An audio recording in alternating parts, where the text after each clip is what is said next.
السلام عليكم الإخوة. اليوم في هذا الفيديو غادي نتكلموا على طائر النعام. والنعام هو أكبر الطيور حجما وأسرعها من على وجه الأرض. هذا الطائر يتميز بمجموعة من الخصائص، وهذه الخصائص هي بيولوجية وخصائص سلوكية فريدة من نوعها. لهذا سنتكلم على أهم هذه الخصائص.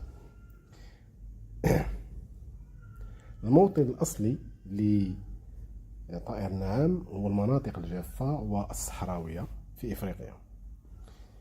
بالنسبة للخصائص الجسدية سوف نتكلم عن الحجم وعن العينان والأجنحة. بالنسبة للحجم، يعتبر طائر النعام أكبر الطيور في العالم، حيث يصل ارتفاعه إلى 2.7 متر، وبوزن يصل إلى 145 كيلو جرام. بالنسبة للأجنحة، فعلى الرغم من أن النعام لا يطير، إلا أن أجنحته تستخدم للتوازن أثناء الجري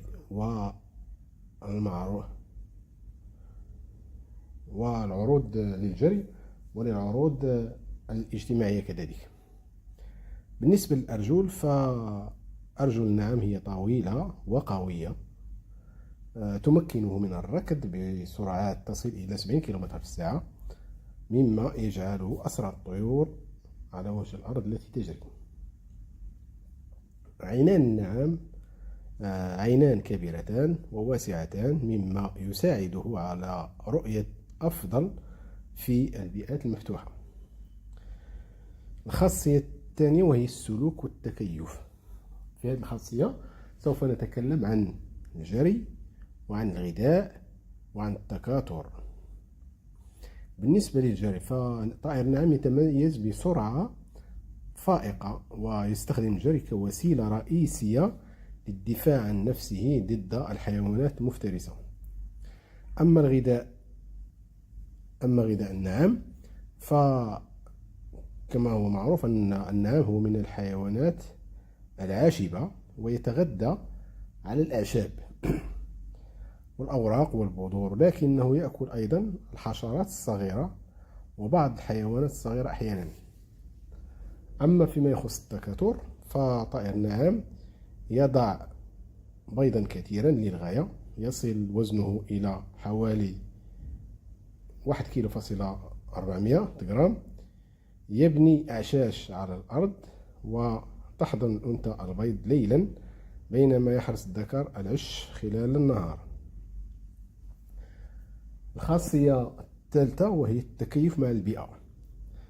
فالنعام يستطيع التكيف مع درجات الحرارة المرتفعة في الصحراء، حيث لديه القدرة على تقليل فقدان الماء من جسمه وتحمل الجفاف لفترات طويلة. فالنعام يمتلك جهاز تنفسي فعال يساعده على الحفاظ على مستوى الأكسجين اللازم عند الجري بسرعات عالية. النقطة الرابعة وهي التوزيع الجغرافي. فطائر النعام يعيش بشكل أساسي في السهول المفتوحة والصحاري والمناطق الجافة في إفريقيا. فالنعام كان موجود في مناطق متعددة من العالم القديم، لكنه انقرض من بعض المناطق خارج إفريقيا. نقطة خامسة وهي استخدامات النعام. يتم تربية النعام لأجل اللحوم التي تعتبر غنية بالبروتين وقليلة الدهون، كما يستخدم جلده في صناعة الجلود الفاخرة. بيض النعام يستخدم أحيانا في الزخرفة والفنون الشعبية. النقطة السادسة وهي أهمية بيئية. فللنعام أهمية بيئية، فهو يلعب دور مهم في النظام البيئي من خلال تناول النبات والحشرات، مما يساعد في الحفاظ على توازن البيئة. كان هذا إخواني أخواتي أهم النقط وباختصار حول طائر النعام.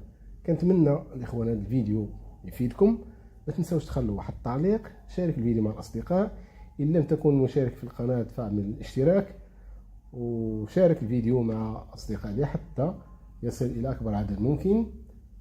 تحياتي لكم في انتظار فيديو جديد، والسلام عليكم ورحمه الله تعالى وبركاته.